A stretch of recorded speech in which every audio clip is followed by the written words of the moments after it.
देखी जा सकती है। मनाजिर आप देख रहे हैं, अब से कुछ देर पहले के ये मनाजिर हैं। शरपसंदों ने पेशावर रेडियो पाकिस्तान की इमारत को आग लगा दी है। एक्सक्लूसिव मनाजिर आप देख रहे हैं। गुज़िश्ता रोज़ पुरतशद्दुद मुजाहिरों का आगाज़ हुआ था और उसी सिलसिले की एक कड़ी आज हमें नज़र आ रही है पेशावर में, जहां पर रेडियो पाकिस्तान पेशावर की इमारत पर हमला हुआ है। मुश्तइल अफराद ने रेडियो पाकिस्तान पेशावर की इमारत को आग लगा दी है। धुएं के काले बादल दूर से दिखाई दे रहे हैं। इस वीडियो में देखा जा सकता है कि आग के शोले भी बुलंद हो रहे हैं। मजीद तफसीलात जानेंगे, हमारे नुमाइंदे अज़म रहमान ने हमें ज्वाइन किया है। अज़म, बताइएगा, रेडियो पाकिस्तान पेशावर की इमारत को आग लगा दी गई है मुश्तइल मुजाहिरीन की जानिब से। जी बिल्कुल, ये मुश्तइल मुजाहिरीन है जो सुबह से ही खैबर रोड पे घुसने की कोशिश कर रहे थे। पुलिस इनको धक्के दी थी, लेकिन बिला आखिर ये अपने मकसद में कामयाब हो गए। इन्होंने अब से चंद दिन पहले रेडियो पाकिस्तान के अंदर दाखिल हुए। गुज़िश्ता रोज भी रेडियो पाकिस्तान में जो चाकी के पहाड़ का मॉन्यूमेंट था उसको आग लगाई थी। इस वक्त जो है रेडियो पाकिस्तान की बिल्डिंग के अंदर दाखिल हुए, वहाँ पर जाकर जो है तोड़ फोड़ की है। बिल्डिंग को बिल्कुल मुकम्मल तौर पर तोड़ दिया और बिल्डिंग के अंदर दाखिल हो चुके हैं। जी, शरपसंद अनासर कितनी बड़ी तादाद में ये जो है यहाँ पर मौजूद हैं लोग, कुछ पता चल सका है? अज़म रहमान, ये बताइएगा। जी सादिया, जैसे कि मैंने आपको बताया, सुबह से ही इनकी तादाद में इजाफा होता जा रहा था। पहले 1000-2000 लोग मौजूद थे, लेकिन आहिस्ता आहिस्ता इनको और भी लोग मुख्तलिफ इलाकों से ज्वाइन कर रहे थे। पुलिस इनको बार बार पीछे धकेलने के लिए आंसू गैस का और फायरिंग का इस्तेमाल कर रही थी, लेकिन ये लोग जो है बिल्कुल वहां से हटते नहीं। जब उसको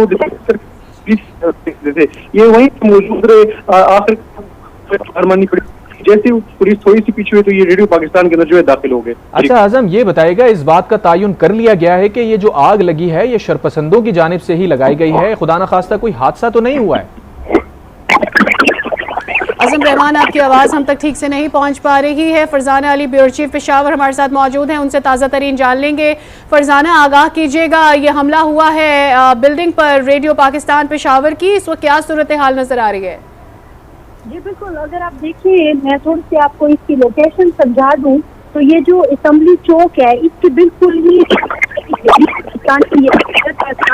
हो, तो कल यहाँ पे जो मॉन्यूमेंट था उसको भी जलाया गया था। आज पीटीआई के जो वर्कर्स हैं वो आज कल की निस्बत भी ज्यादा गुस्से में है और वो बहुत सारी चीजें जो है उनको, आपने देखा कि हमारी पेशावर की आरटीवी की जो डीएसएनजी है उस पे भी हमला किया गया है और उसका फ्रंट शीशा जो है वो तोड़ा गया। फिर हमने देखा कि इस तरफ वाला जो ग्रुप था जिनको रोका जा रहा था कि वो जो खैबर रोड है या अहम तनसीबात हैं या हसास मकामात है उनकी तरफ ना जाएं और बार बार वहां से उनको पीछे की तरफ शेलिंग करके और हवाई फायरिंग करके धकेला जा रहा था। उनका एक ग्रुप जो है वो रेडियो पाकिस्तान की इमारत में दाखिल हुआ और उन्होंने जो है वहां पे न सिर्फ कुछ एक जगह पर आग लगाई है बल्कि जो अमला है, बताया यही जाता है कि अमला है वहां पर उसको भी महसूस करने की अंदर कोशिश की है, लेकिन उन्होंने जो पिछला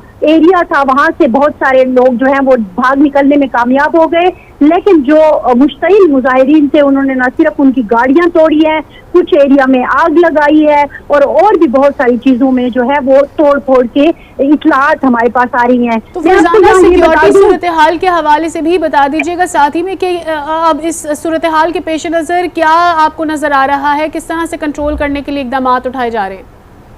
देखिए, मैं आपको एक बात वाज़ेह कर दूं कि चूंकि हमारे मीडिया की जो टीमें हैं वो 3 अतराफ में स्टक होके रह गई हैं। मैंने जैसे आपको लोकेशन बताई कि दरमियान में असेंबली चौक है। कुछ मीडिया के लोग जो थे वो हाई कोर्ट की तरफ स्टक हो गए, कुछ जो है वो जीटी रोड की तरफ स्टक हो गए और ये इस तरफ जो है वो रेडियो पाकिस्तान की इमारत थी। इसमें भी बताया यही जाता है, हमारा उनसे राब्ता नहीं हो पा रहा, लेकिन शायद कुछ मीडिया के लोग भी हैं जो अंदर फंसे हुए हैं। तो ये एक पूरा राउंड अबाउट है जिसके इर्द गिर्द ये सिचुएशन इस पर क्रिएट हो गई है। अब जो पुलिस है वो पूरी कोशिश कर रही है कि ऐसा लग रहा है कि वो उसकी सिर्फ यही कोशिश है कि खैबर रोड की तरफ जो है ये मुजाहिरीन ना जाने पाए। अब दाएं बाएं सामने से इस तरफ जितनी भी इमारतें हैं या कुछ है उनके अंदर वो घुस जाते हैं। जाहिर है वहां पे 2-3 गार्ड्स होते हैं या पुलिस वाले होते हैं, वो उनको रोक नहीं पा रहे हैं। तो अब चूंकि पुलिस का पूरा फोकस खैबर रोड की हिफाजत, असेंबली की हिफाजत, हाई कोर्ट की हिफाजत, आगे जाके मुख्तलिफ दफातर हैं उनकी हिफाजत है, तो वो जो है पसपा करने की कोशिश करते हैं तो वो दूसरी तरफ आके मुख्तलिफ इमारतों में घुस जाते हैं। कल हमने ये भी देखा था शाम के बाद कि ये जो ट्रैफिक कंट्रोल की इमारत थी उसमें भी उन्होंने घुसने की कोशिश की, उसको आग लगाने की, लेकिन पुलिस ने हवाई फायरिंग की तो वो वहां से भाग गए थे। अब चूंकि रेडियो पाकिस्तान की इमारत ऐसी है कि जहाँ पे ज्यादा सिक्योरिटी नहीं होती, नॉर्मली जो मतलब आपको नजर आ जाते हैं 2 या 3 सिक्योरिटी एहलकार, तो शायद उनके लिए इजी टारगेट था, वो अंदर घुस गए हैं। अब अंदर के जो हमारे पास मनाजिर आए हैं वो अगर टीवी स्क्रीन पर आप चलाएं तो उसमें दिख रहा है कि किस तरह से उन्होंने जो है वो अच्छा फरजाना, आपसे ये जानना चाहेंगे, जाहिर है पुरतशद्दुद मुजाहिरे तो कल से हो रहे हैं और शरपसंद अनासिर इस तरह के मौके जो होते हैं उनका फ़ायदा ज़रूर उठाते हैं। क्या शनाख्त के हवाले से कुछ चीज़ें अभी तक सामने आई हैं? क्या कह रही है पुलिस के, कौन लोग हैं ये? क्योंकि पीटीआई की तरफ से अगर देखा जाए तो उनकी जो लीडरशिप है वो ये कह रही है कि हमने तो पुरअमन मुजाहिरों का कहा है और इस मौके से फ़ायदा उठा के शरपसंद फ़ायदा उठा रहे हैं। देखिए, लीडर जब इस तरह से गुफ्तगू करते हैं जो पिछले हम 1 महीने से देख रहे हैं, और वो बहुत ही जज्बाती किस्म की गुफ्तगू थी, और आपको पता है कि जिस सरजमीन पर मैं बैठी हुई हूँ इनकी मोहब्बत खान साहब से बहुत ज्यादा है जहाँ यहाँ पर जो पीटीआई वर्कर है। कल तक मुझे जो मुजाहिरों में और आज हम जो देख रहे हैं वो नजर आए हैं, उनमें पीटीआई के वर्कर हैं। अब उनके अंदर कौन से शरपसंद अनासिर घुस गए हैं, ये तो फिर इनको सॉर्ट आउट करना चाहिए था। मेन प्रॉब्लम क्या हुई है? मेन प्रॉब्लम ये हुई है कि कल से अब तक हम ये देख रहे हैं कि कोई लीडर इनको लीड करने वाला नहीं है।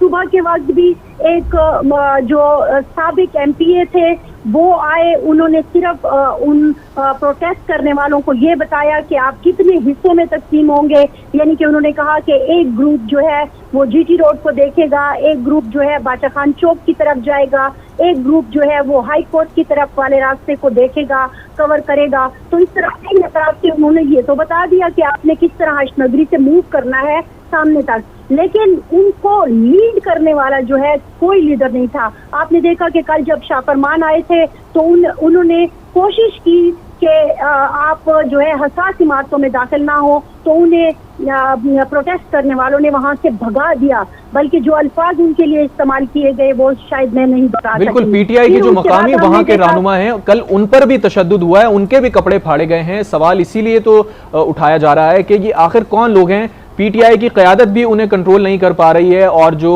कानून नाफिज करने वाले इंतजामिया है वो भी नहीं उन्हें कंट्रोल कर पा रही है। तो इस बात का तायुन होना बहुत जरूरी है कि आया ये शरपसंद हैं कौन? यही तो मैं आपसे अर्ज करने की कोशिश कर रही हूँ कि पीटीआई के प्रोटेस्टर हैं, पीटीआई के कारकुन हैं, पीटीआई के इनमें लोग भी शामिल हैं। अब इनके अंदर और कौन है उनकी तो जाहिर है निशानदेही कम से कम मैं तो नहीं कर सकती इस वक्त, ये तो रहनुमा को करना चाहिए। कल अब शौकत यूसुफजई के साथ भी ये वाक़या हुआ, वो मनाजिर भी हमारे पास मौजूद है कि वो जब आए थे यहाँ पर तो उन्होंने भी कोशिश की कि चीजों को जो है जरा मैं सॉर्ट आउट कर लूं, लेकिन नहीं हो सका उनसे।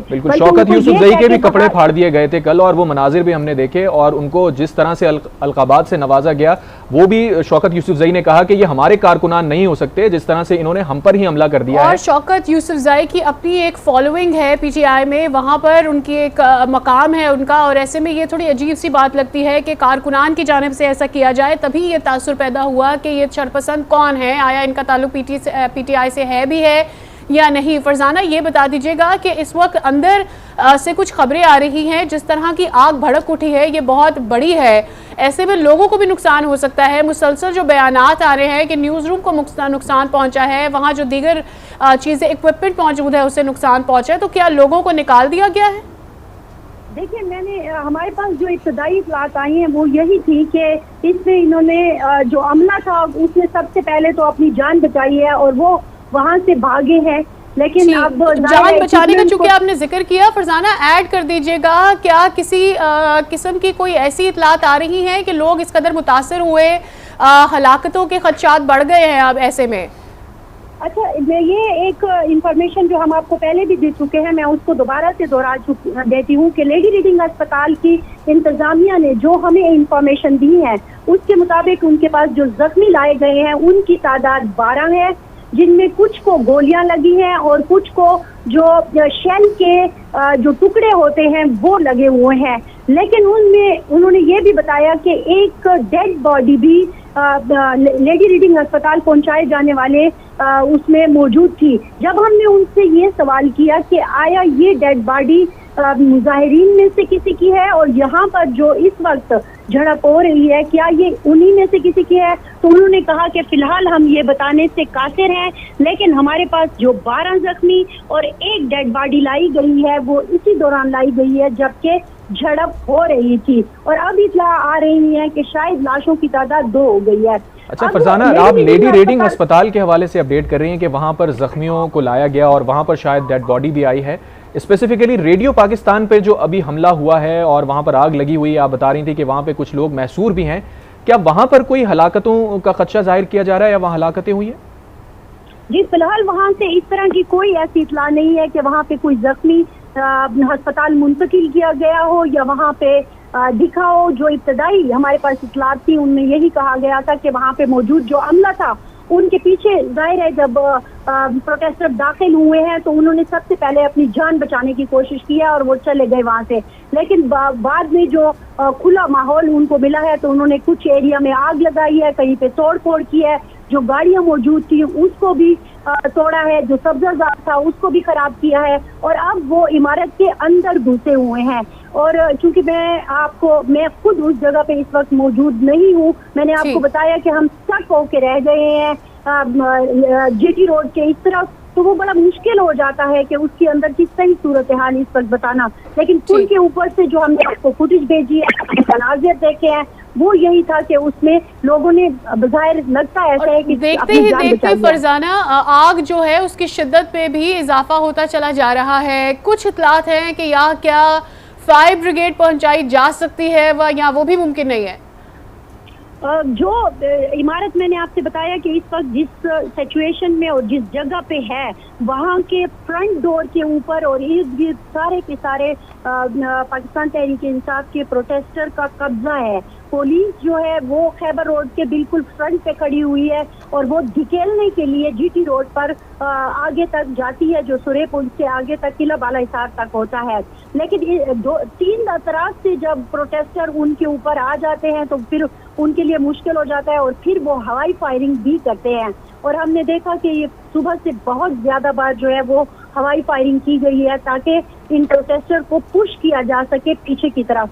अब एक और चीज भी है कि ऐसी इमारतों में या इस सारी जगह पर सीसीटीवी कैमरे भी लगे हुए हैं। और जब हमने ये सवाल किया लॉ इन्फोर्सिंग एजेंसियों से कि क्या ये जो एक खदशा जाहिर किया जा रहा है कि शायद कुछ और अनासिर इन प्रोटेस्टर के साथ आके तो ये सारा कुछ कर रहे हैं, तो क्या आपके पास ऐसा कुछ है?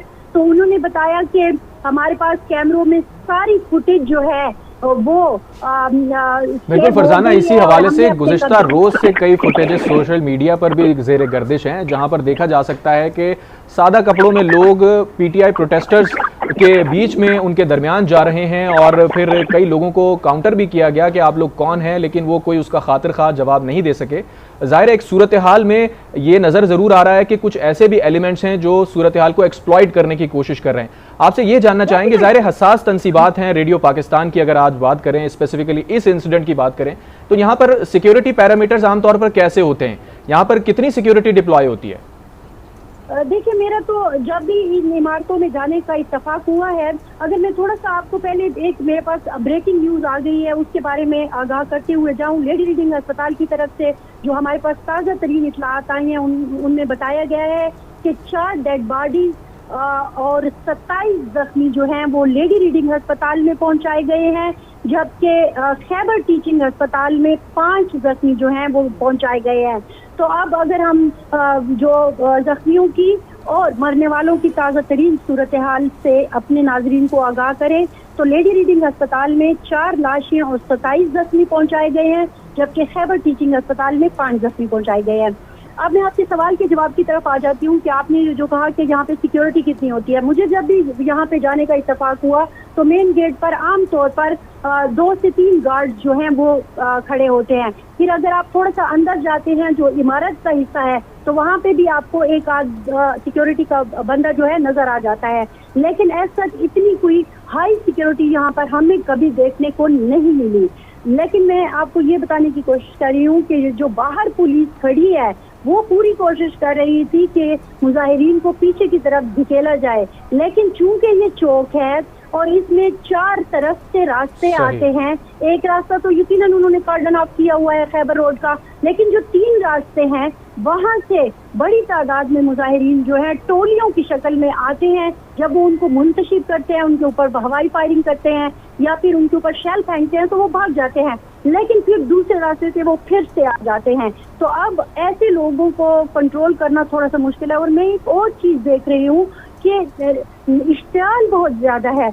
अभी थोड़ी देर पहले हमारी DSNG पर जिस एक ग्रुप ने हमला किया है उसमें सिर्फ ये देखने में आया कि जब उनके ऊपर किला बाला हिसार के सामने पुलिस ने उनको पीछे धकेलने के लिए फायरिंग की है, हवाई फायरिंग इनफैक्ट की है और शेल फेंके हैं, तो वो गुस्से में आए हैं और मीडिया की जो 2-3 गाड़ियां यहाँ पे खड़ी हुई थी जिसमें हमारी गाड़ी भी शामिल थी, तो उन्होंने पुलिस का गुस्सा जो है हमारी गाड़ियों पर और हमारे वर्कर्स पर उतारा और डंडों से उनको मारना शुरू कर दिया। और जाहिर है वो गुस्से में थे तो उन्होंने कुछ बातें भी बोली हैं जो कि दोहराना मुनासिब नहीं होगा, लेकिन बहरहाल तो एक सिचुएशन जो है, इसका गुस्सा जो है इन बच्चों का और इसकी ज्यादातर तादाद जो है वो नौजवान लड़कों की है। तो अब चूंकि रहनुमा नहीं है, कोई गाइड करने वाला नहीं है, कोई संभालने वाला नहीं है। अच्छा फरजाना, रहनुमाओं की अगर बात करें तो पीटीआई तो ये क्लेम कर रही है कि हमारी जो लीडरशिप है उसे तो हुकूमत या उसके इदारे गिरफ्तार कर रहे हैं, लीडरशिप से काट के रख दिया है। तो जो भी सिचुएशन पैदा हो रही है लॉ एंड ऑर्डर की, उसमें किस तरह से अपने कारकुनान को कंट्रोल करें जबकि उनको खुद ही गिरफ्तार कर लिया गया है? सॉरी, मैं आपका आवाज फरजाना आपसे ये पूछना चाह रहे हैं कि पीटीआई लीडरशिप ये कह रही है कि लीडरशिप और कारकुनों के दरमियान एक वैक्यूम क्रिएट किया गया है, जानबूझ के पीटीआई की लीडरशिप को गिरफ्तार किया गया है ताकि वो कारकुनान से कट जाएं। और इस तरह की सूरत हाल में जबकि लोग जाहिर है इमरान खान की गिरफ्तारी के बाद बाहर निकले हैं तो लोग फायदा उठा रहे हैं, इसमें एक्सप्लॉइट करने वाले लोग भी शामिल हैं। ये उनका ये दावा है और इस दावे में सदाकत भी हो सकती है, लेकिन यहाँ तो सवाल ये है कि जब आपने एक कॉल दी, देखिए रात को एक इश्तिहार की सूरत में सोशल मीडिया पर चलाया गया कि कारकुनान जो हैं वो उनको मकाम दिया गया कि आप टूल प्लाजा पर सवाबी वाले रेस्ट एरिया में फलां जगह पर इकट्ठे हों और वहाँ पे हमने तो ग्रुप की शक्ल में इस्लामाबाद जाना है। फिर एक कॉल चलाई गई कि आपने हश नगरी जो है वो पहुंचना है और वहां से हम प्रोटेस्ट मूव करेंगे टुवर्ड्स खैबर रोड और ये जो असेंबली चौक है इधर हम धरना देंगे और यहाँ पे प्रोटेस्ट करेंगे। तो जब ये कॉल, मेरा अपना एक ख्याल है कि अगर ये कॉल चलाई गई थी तो फिर किसी रहनुमा का भी होना जरूरी था यहाँ पर, जो इन प्रोटेस्टर को कंट्रोल करते, उनको बताते कि किस हद तक जाना है, कोई लिमिटेशन होनी चाहिए थी इस चीज की। लेकिन सिर्फ यही कॉल चलाकर सुबह हमें फजल इलाही साहब शायद नजर आए एक जगह पर, जो कि मैंने आपको बताया कि मुख्तलिफ ग्रुप में लोगों को तकसीम कर रहे थे, उसके बाद कोई नहीं है। इसी तरह न सिर्फ पेशावर बल्कि मलकंड से, बुनेद से, साउथ की तरफ जितने एरिया इलाके हैं, लक्की वगैरह, इवन कि डेरा इस्माइल खान से कॉल चलाई गई, लेकिन जो कुरैशी मोड़ था वहां पे कोई लीडर नहीं पहुंचा। तो अब सिचुएशन ये है कि हमें हर जगह पर ऐसे दिख रहा है जैसे लीडर्स कहीं अंडरग्राउंड हो गए हैं और जो यानी आप ये कह रहे हैं कि पीटीआई की जो लीडरशिप है वो बज़ाहिर अंडरग्राउंड नजर आ रही है और कारकुनान बिल्कुल किसी के साए के बगैर सड़कों पर हैं और उन्हें कोई डायरेक्शन नहीं मिल रही है। अच्छा, दूसरी जानिब जो निगरान हुकूमत खैबर पख्तूनख्वा है उस हवाले से बताइएगा कि वो क्या कर रही है सिचुएशन को डिफ्यूज़ करने के लिए। जिस तरह से कल से सिचुएशन हमें नज़र आ रही है, ज़ाहिर है पुरतशद्दुद मुजाहिरे तो इस तरह बढ़ते जाएंगे। जिस तरह आपने बताया कि अभी रेडियो पाकिस्तान की इमारत को आग लगाई गई और जो दीगर इलाके हैं वहाँ पर भी अमन व अमान की सूरत हाल बनी हुई है, तो इसको कंट्रोल करने के लिए, डिफ्यूज़ डाउन करने के लिए क्या किया जा रहा है?